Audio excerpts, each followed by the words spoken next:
Alrighty, welcome to Trans Talk with Kai, where I interview other trans people about their experiences and their pros and cons, trials and tribulation to their transition. I hope this will be a good learning experience, and even if you don't learn, I hope you just enjoy. So come catch a vibe, and yeah, let's get it.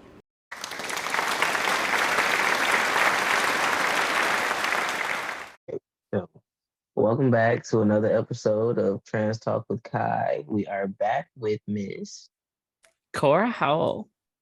Yay. All right.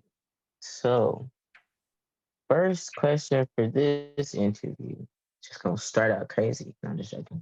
But what is your experience with chasers and how do you feel about them? Oh man, that's a question. Holy cow. Starting with a banger. I know you kicked it off with a good one. I have had so many different people, and this is the thing. It's always a question whenever I'm dating that is this person into me for me, or is this person into me for the fact that I'm trans? And I've been on so many dating apps, and dating apps all fucking suck. I'm sorry to say, but like they all do. And whenever I get on, the response is always the same. Like, let's say it's Tinder, right? And I'm on there and I swipe right and I match with a guy or a girl, doesn't matter really. And you know, they either don't message me, they block me because they read my profile and then they go away, or I would say 80% of the people that message me are chasers. They're like, hey, you're beautiful and I'd like to, meet up with you and, be a part of things. And then when you start to message them, it's like, well, I'd like to sleep with you, but I never want you to ever be a part of my life as in a real way. I never, and that's the hard part. It's like you start talking to them and that response that it's so dehumanizing. Like, yes, I want to sleep with you, but I never ever want you to meet my family or my friends or anything else like that. And it's like, I'm a human. I'm not something for you to use and have an experience and then cast aside.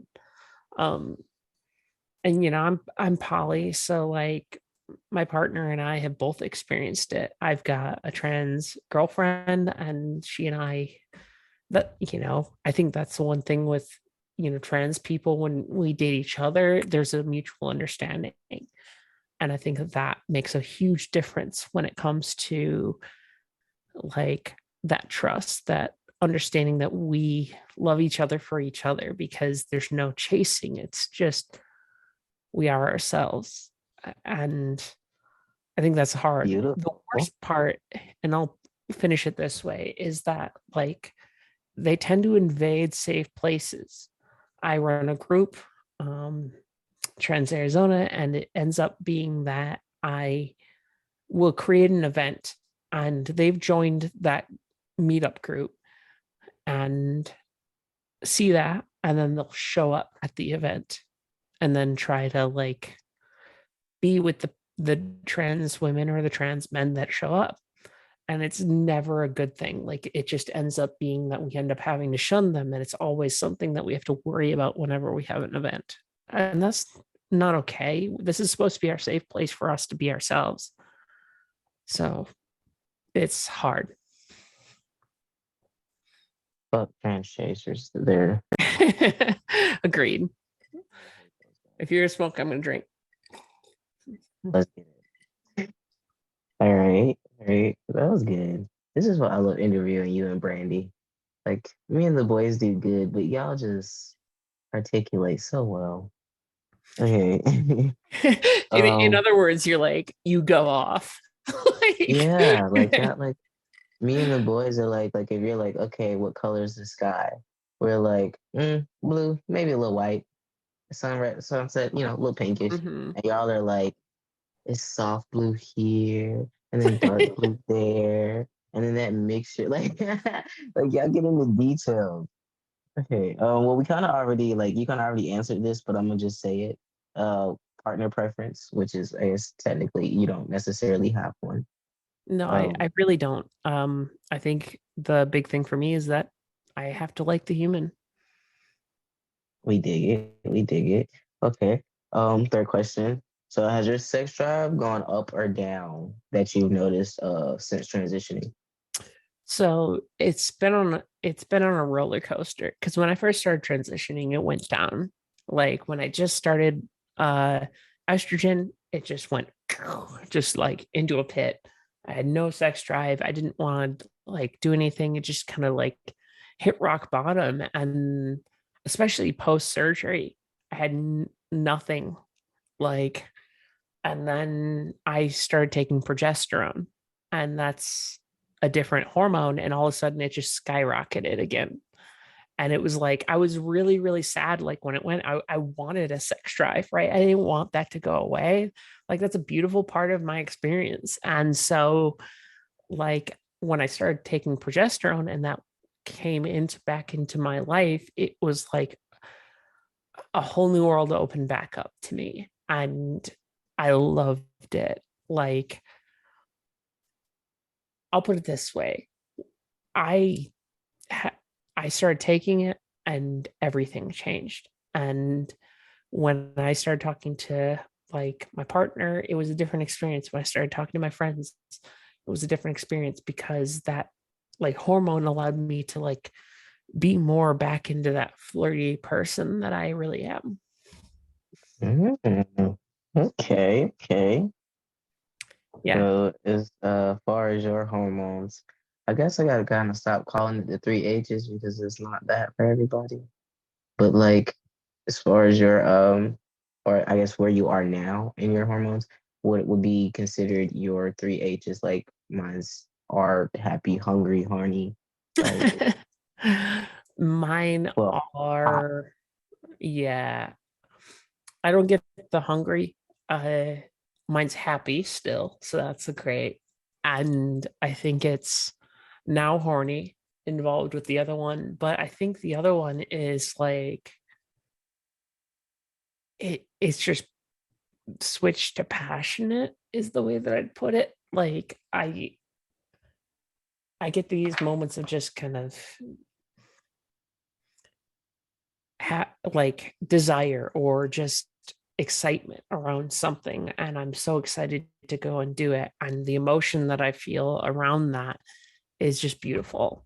And I love the fact that I get to go and do these things that just make me feel a whole different raft of new emotions and different things. And that's actually something that I've told people that blows their mind is that pre-transition to post-transition, I have emotions that I didn't know existed pre-transition. Like they just, and they're more nuanced. It's not like, happy or hungry. It's not like sad or angry. It's like this weird combination of emotions that just kind of somehow mixes. And that combination becomes this whole new thing that I can't quite explain because it's not something that is one emotion, it's multiple emotions all at once. Um, it's not more, it's just a mix. And that feeling is a totally different, more complex, more deep, beautiful thing that I really love. And the only thing I can think about is whatever I'm feeling at the time feels more passionate, regardless of what I'm doing.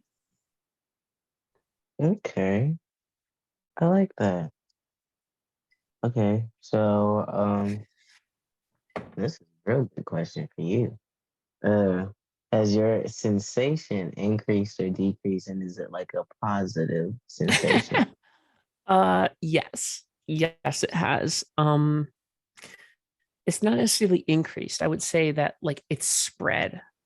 It's like pre-transition, it was in one area, in a very specific area. I don't really need to go into details on that because everyone knows exactly where that is. Post-transition, it's like that spread to every part of my body. And the cool part about that is the fact that post surgery that didn't go away, and it's become more better because just not more better, but better in general, because it feels correct. Like things actually match what they should be. And that's made that feeling come faster and easier and more. And the best part is, I don't just have one. Like, guys don't understand. Like when they go through that initial feeling, that orgasm, it's like, oh, I'm done. I had one or two. I'm spent. No, it's not like five, six. Let's just keep going. Can we are you done yet? I just want to keep having another one. And so that's the best part, is like it's spread. It's now in my feet, in my head, in my neck, in my hands. And then after Oh, that, so it's a full body full sensation. body sensation. Absolutely. Um, Nice. and as many as I want. We I like love the that. clap. Yes, exactly. Yes, we love that. They don't know what Okay. they're missing out on. Like, just It's okay. it's okay. We get to enjoy an extra little razzle dazzle that most don't. Like that. 'Cause Razzle I'm dazzle. telling Yeah. you, it's magical. I was like, oh wow. Like the first time I got to experience it, I was like, oh my gosh, that's crazy. Like that It's amazing, good, amazing. right? Right. Like it's kind And of hard for it to be bad, but when it is, it is. It's like really bad. yeah, and I think that this is the thing. So, this guys don't understand, because they're just in a race. And that's the way it feels, is like this race to get to that like one moment that they feel good, Don't rather enjoy the journey. than enjoying everything about it. Yes. That's why we don't often bother them. But every once in a blue Bother moon, them. every once in a blue moon, I'll roll the dice, and then I regret taking the gamble. But we're not going to talk about that. Um. Yeah. Okay. So last question for this section, and then we're gonna wrap it up and do the next one. Okay. Uh, how do you feel like your dating life is compared to pre-transition? Well, you were married pre-transition, so does I that? was married pre-transition, so that's I an was about to interesting say, thing. wait. Yeah, so this is the thing. Like, I'll put it this way. In 2017, we opened up our relationship. It did not go well. Um, like I started to date men, and was with her, and that didn't go as a good thing. Um, I feel like I was open to just being free and trusting her, but I don't think that the feeling was mutual, and I don't think that that really made it easy. I do think that how do I put it? After we divorced, though, after I started my transition, things were different. And I think that things got better because they felt right. They didn't feel like I was forcing myself to be someone else. I didn't have to concentrate on like being this portrayal of a human being. I was focused on being me. And I think that's where things changed drastically, is that um and I think my partner can attest to this, is I just feel authentic and genuine. And the two of us just are ourselves. Especially because of the fact that I don't um think that I've ever felt like that before. I've ever felt like I could just be authentic and genuine. And I feel bad for my partner before, my ex-wife, because like I was never there.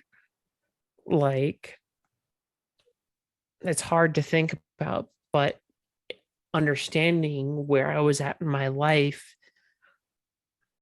it was a thing, right?